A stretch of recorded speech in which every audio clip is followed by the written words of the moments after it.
Olá, meus amores, como é que vocês estão? Espero que estejam todos muito bem, né? Hoje vamos falar um pouquinho sobre relato de memórias. Vocês já ouviram falar? Bom, vamos ao nosso slide, né? Depois vamos ao livro didático ler um texto maravilhoso, certo? Me acompanha aqui, por favor, galerinha.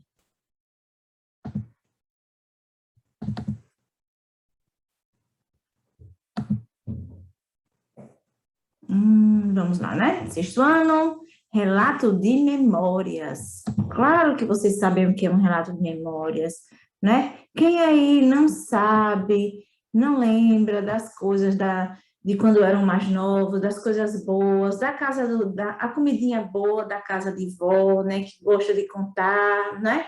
Aquela viagem que ficou na memória, que não vai ser esquecida nunca mais. Quem aí não sabe o que é um relato de memória, né? Então, vamos ver um pouquinho, né, gente, os conceitos, ver tudo bem minucioso, tudo bem explicadinho sobre o relato de memória, certo? E vejam como estão lindas as figuras que eu preparei para vocês, né? Espero que vocês gostem, certo? Tentei deixar mais colorido, certo? Para que vocês possam absorver melhor também, né, o assunto, certo? Então, vamos lá. Bom, relato de memórias é um gênero de literatura em que o narrador conta fatos da sua vida, né? Bom, como assim, professora? Bom, como assim, professora, né? Como assim, tia, né? Como assim, tia?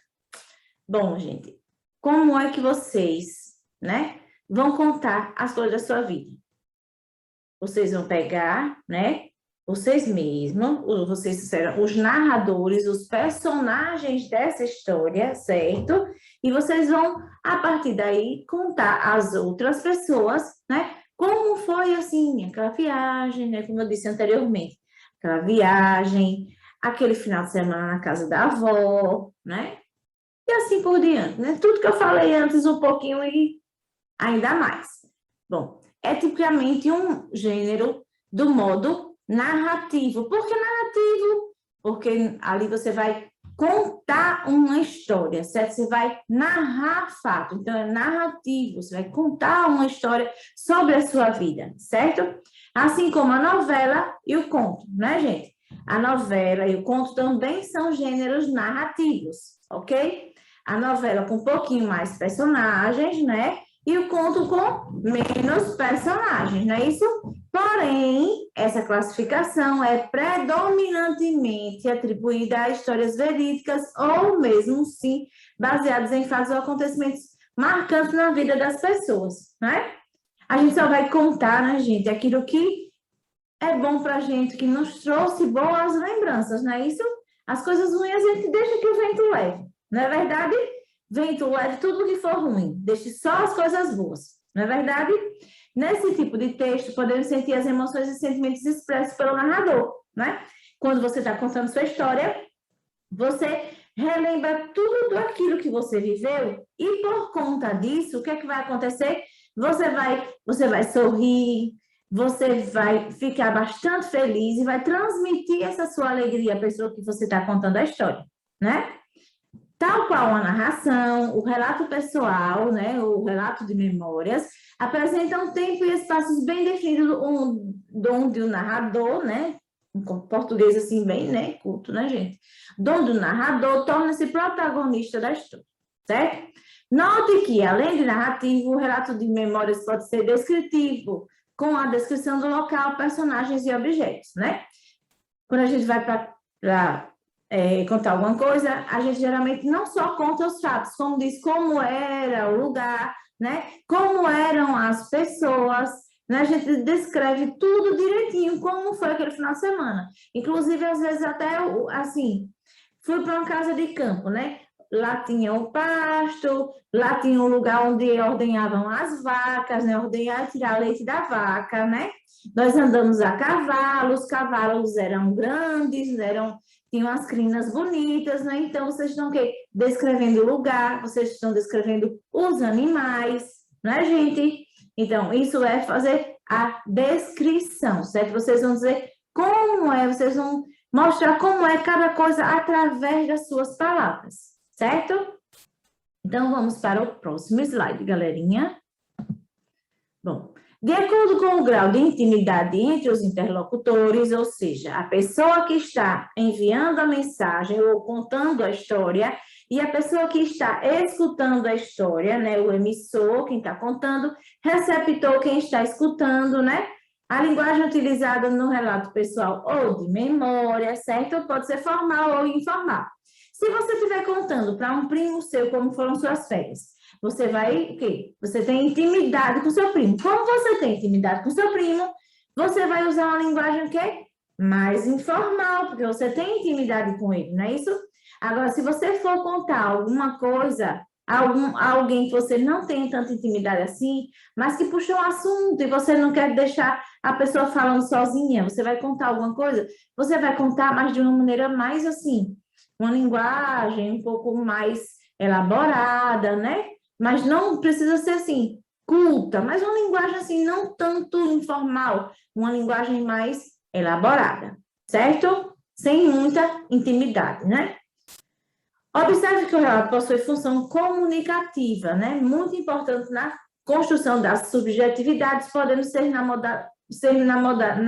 modalidades escrito ou oral, ou seja, você pode escrever os seus relatos, né, gente? Os seus relatos e memórias pode escrever num caderninho, num diário, né? Para não esquecer. Ou você pode contar às pessoas oralmente. Então, essa questão é a função comunicativa, né? Essa função comunicativa do relato de memória, certo? E por que a questão da construção da subjetividade? Quando você está contando o relato, você está contando algo sobre você. Por isso que é uma questão subjetiva. Você está mostrando o seu ponto de vista em relação ao quê? Em relação à sua vida, às coisas que você viveu naqueles momentos. Certo, gente? Então, vamos lá. Os relatos de memória podem ser divulgados nos meios de comunicação, por exemplo, jornal, revista, livro, internet, redes sociais, dentre outros. Isso daí são aqueles relatos que são publicados, né? Eu não estou dizendo o de vocês, mas são aqueles relatos que são publicados, que a gente lê e até viaja na história. Vocês viajam nas histórias quando vocês estão lendo? Eu viajo. Eu viajo tanto que às vezes meu marido faz, o que é que você está rindo? E eu ali, fazendo a leitura dos meus livros, eu dou risada, eu simplesmente viajo que eu não sei, às vezes nem sei assim, as pessoas falam comigo, eu não escuto. Espero que vocês sejam assim, tenham o hábito da leitura e viajem tanto quanto eu nas minhas. Né, gente? Vamos lá? Bom, principais características do relato de memória são texto narrado em primeira pessoa. Por que narrado em primeira pessoa? Porque se você é o narrador, se você é o personagem, você está contando sua própria história, você vai narrar em primeira pessoa. Por quê? Porque você participou dela, certo, gente? Verbos no presente e, em grande parte, no pretérito. Por que isso? Porque você está descrevendo algo que aconteceu no seu passado e também algumas coisas do seu presente. Caráter subjetivo, porque você está contando uma história sobre o seu ponto de vista, certo? Da maneira que você está contando, então, que você está mostrando o seu ponto de vista sobre aquilo que você viveu, né? Presença de emissor e receptor. Você que está emitindo a mensagem, que no caso está contando sua história, e a pessoa que está escutando a história. Veja essa menininha aí, lourinha, assim, né, como eu, né, gente? Pensando, olha aí a brincadeira que ela está pensando. Tá vendo que lindo? Né? Gostaram do slide mais colorido? Gente, eu preciso que vocês ponham a opinião de vocês, né, se vocês estão gostando ou não, lá nos comentários, certo? Vamos ver? Bom, agora nós vamos para a leitura do texto no livro didático de vocês. Vamos lá, pessoal? Vamos fechar aqui o slide e vocês me acompanham até a página 92 e 93 do livro didático de vocês. Vamos lá? E vamos à leitura e vocês vão me acompanhar direitinho, certo? Vamos. Relato de memória. Eu vou ler aqui a introduçãozinha, certo? Relato de memórias. Na crônica na escola, o narrador conta um episódio ocorrido entre uma professora, Dona Marilis, e sua turma. A seguir, você vai ler um relato de memória do escritor e desenhista Ziraldo, no qual ele fala de alguns professores inesquecíveis de sua vida. Você sabe o que é um relato de memória? Converse com seus colegas e professor para levantar algumas ideias. Agora vocês já sabem, sim, o que é relato de memórias, né? Depois que nós vimos aqui no slide, vocês já sabem contar o que é um relato de memória, né? Esse texto, gente, é aquele texto da professora Amarilis, que ela fez um plebiscito na escola, em que ela perguntava se, no caso, ela poderia ou não usar calça como fardamento da escola. E aí ela colocou cada aluno para se posicionar contra ou a favor no plebiscito, certo? Mostrar, no caso, se seria favorável ou contrário o uso da calça pela professora Marilis. Já aqui nós vamos ver o quê? Uma história do desenhista Ziraldo. Vamos lá, galerinha? Lembram quem é Ziraldo, não lembram? Espero que sim. A pessoa que, no caso, criou o Menino Maluquinho, o personagem do Menino Maluquinho. Lembram agora? Então, vamos lá. Bom, vamos à leitura do texto. Me acompanhe com muito amor e carinho. Vamos lá? Sua presença em minha vida foi fundamental. Engraçado, eu não tenho um professor inesquecível. Tenho muitos professores inesquecíveis. A primeira professora que minha memória grava não tinha carinho comigo. Botava todos os meninos branquinhos no colo, mas a mim, não. Um dia, sentei no colo dela por minha conta e ela me botou no chão. Deve ser por isso que até hoje sou maluco por colo feminino. Era uma escola particular. Papai não tinha como pagar as mensalidades. Meu papai não tinha como pagar as mensalidades. Era o patrão dele quem pagava. Vai ver, daí a minha falta de prestígio como professora. Devia ter esquecido o nome dela, mas não esqueci. Ela se chamava Dulce, mas não era nada doce.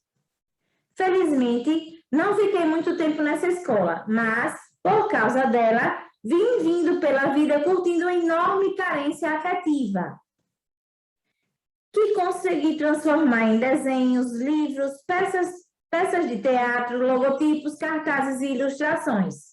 Tudo a preços módicos, pelo menos no início. Agora, depois da fama, a preços mais condizentes com a fama. Minha segunda professora marcante foi Dona Glorinha Dávila, mãe do poeta e escritor mineiro João Etienne Filho. Ela era discípula de Helena Antipoff, que revolucionou o ensino básico de Minas na década de 40. Dona Helena percebeu logo que não dava para mudar a cabeça das professoras mineiras, que tinham ainda penduradas na parede da sala de aula assustadoras palmatórias. Nada bom, nada bom, nada bom, né? Palmatória, já se foi esse tempo, né, gente? Então, formou 150 jovens idealistas e as espalhou por Minas Gerais com a missão de mudar a escola por dentro. Uma dessas jovens era a Dona Glorinha, que, entre outras coisas, e contra a vontade das velhas professoras do grupo escolar e de sua rabugenta diretora, retirou a palmatória furadinha da parede da minha classe.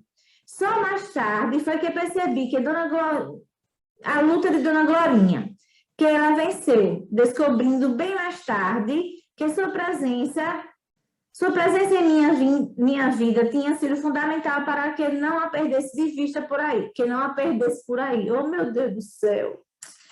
Vamos lá, né? Vamos reler aqui esse trecho. Descobrindo bem mais tarde que sua presença em minha vida tinha sido fundamental para não a perdesse por aí. A vida, digo, um domingo fiz a primeira comunhão e não ganhei santinho. Na segunda-feira, ela mandou me chamar na secretaria. Você fez primeira comunhão ontem, não? Ou não fez? Como é, meu Deus, que uma pessoa adulta tão importante pode prestar atenção no menino pardo fazendo primeira comunhão naquela catedral tão grande? Pois minha cidadezinha tinha catedral. Ela aí me perguntou, você ganhou o santinho de recordação? Não havia ganho, não. Aí ela abriu a gaveta, tirou um santinho lindo e escreveu uma dedicatória onde lia as palavras. brilhante e futuro que, na hora, não fizeram o menor sentido para mim. Somente um pouco mais tarde, descobri que ela sabia tudo da minha vida. Vinha me observando no meio de centenas de alunos do velho grupo e até já havia mandado chamar meu pai para conversar. Engraçado. Agora, remoendo minhas lembranças, descobri que tive uma professora maluquinha assim. Foi a dona Glorinha Dávila, tão pequenina, tão frágil, tão bonitinha, né? Sua presença em minha vida foi fundamental, né? De Ziraldo, né, gente? Vocês viram que história mais bonitinha, né? Como ele fala com tanto carinho, né? Ele fala de um jeito da professora lá, meio carrancuda, que não gostava muito de colocá-lo no colo, mas ele falava com muito carinho, oi, muito carinho, da professora Glorinha Dávila, aquela que marcou a vida dele. E vocês? Vocês têm uma professora que marcou a vida de vocês? Um professor que marcou a vida de vocês? E aí? Pensem um pouquinho, certo? E aí, relembrem os bons momentos que vocês passaram com ela, né? E conte na sala de aula para essa professora. Professora, tia, deixa eu contar um pouquinho meu relato de memórias. Deixa eu contar um pouquinho sobre a minha professora que eu não consigo esquecê-la, né? E aí, e tal, a experiência? Relembre tudo direitinho e peça a professora para contar isso em sala de aula, certo? Gente, e nossa primeira aula termina por aqui, né? Nossa primeira aula não, né? Vamos supor. Vamos supor não, Karine. É a primeira aula e única da semana, porque no sexto ano vocês só têm uma aula na semana, né? É pouquinho, mas a aula é gostosa, não é isso? Bom, vamos nos despedindo por aqui da nossa aula da semana, mas lembrando que nós ainda precisamos usar o álcool em gel, usar a máscara, ainda precisamos nos cuidar e cuidar das pessoas que amamos. Certo, galerinha? Então, vamos lá para a nossa despedida virtual, né? Um abraço apertado, um beijo no coração e até a próxima, com fé em Deus.